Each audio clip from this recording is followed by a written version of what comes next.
Hi, I'm Lindsay with IPO Wines, and today we are here with François Sack and Jonathan Sack Zafiropoulou of Clos Sainte Magdeleine.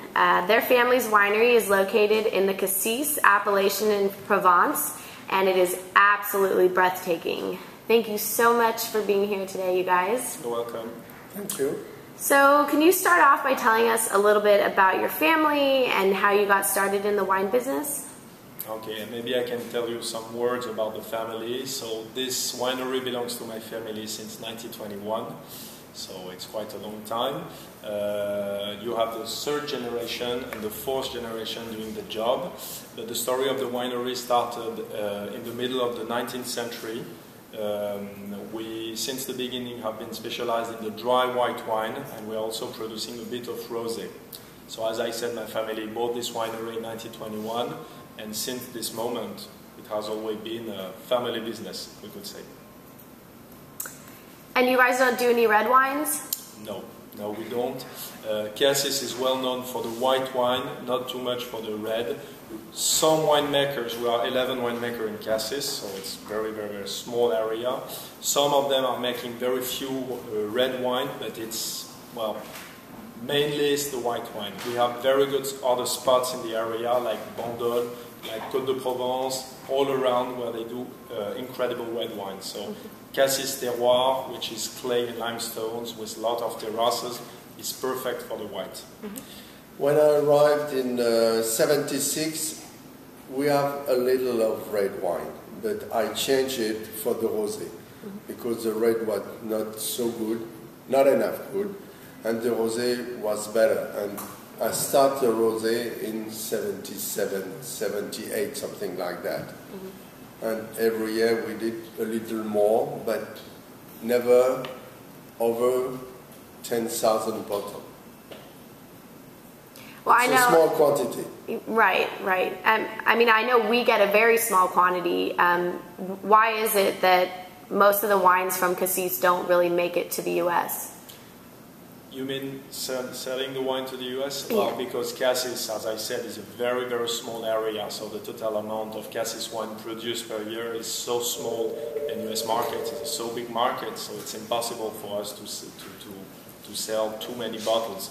That's the only reason. Small production, high quality, and very selective distribution. All right, well, I know we're very lucky to get at least what we do. Your rosé, I think, is absolutely incredible. What is your favorite dish to serve with that wine?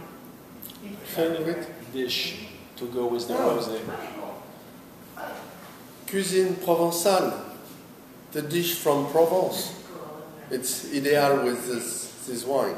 Could be great with an aperitif, or also, like François said, with traditional Provençal cooking, like fish, like all the seafood, we could say, and maybe also a bit of spicy food.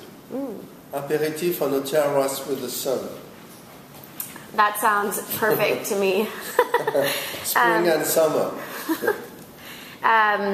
So I know that there aren't very many producers in Cassis, but could you tell us what makes your wine different from the other whites that are produced in the region? We are the only one by the sea. It's only one domain on the sea, on the shore. Yeah. And they give us iodine, taste of iodine in this wine, not on the others. Yeah, that's absolutely correct. I would say a second thing, it's minerality. We have a very strong minerality in this wine, so salinity because we're on the seaside, like François said, and minerality because we have all these terraces on this cliff above the sea with very good soil, with a lot of small rocks, so minerality, salinity, two main characteristics of this wine in particular. Very good. So I know this is a family business. How do you split up the responsibility among the different members? And do your wives and children help, or how does that work? I have two children. First one, a girl, Rebecca, and the third one is called Grégoire. Grégoire is working a little with us also. He's living in Marseille. Rebecca lives in Paris. And we work together with my wife. And her wife. Everybody's working in a domain now. Yes, I would say, to be more precise, that the split between Grégoire and I, Grégoire is in charge of the delivery and all the relationship with client and customer in Marseille and Cassis area, and I work more in the winery to make the wine and to be sure that everything goes fine, and hopefully my father helps me for making the good choice and the good decision, so everything is going perfectly well for now. It's very small winery, very traditional, so it's okay like that. I'm retired, but not completely. Sure, I'm sure you're still out there working. Half. Yeah, right. I don't think anybody in the wine business, if it's their family, they really ever stop. No, you can't do that, Yeah. especially because you're living in the place where you're working. Right. So it's very, It's full time. yeah, you could say that. So the last question I always ask in my interviews is, what is your favorite bottle of wine, and what song would you pair it with? Song? I have an idea for that. What's your favorite bottle of wine, and which song would you like to go with?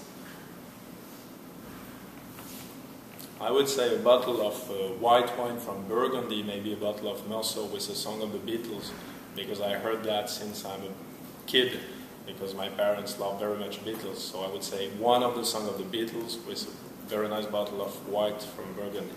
It's a great pairing. Yes, I think it will suit perfectly. Yeah.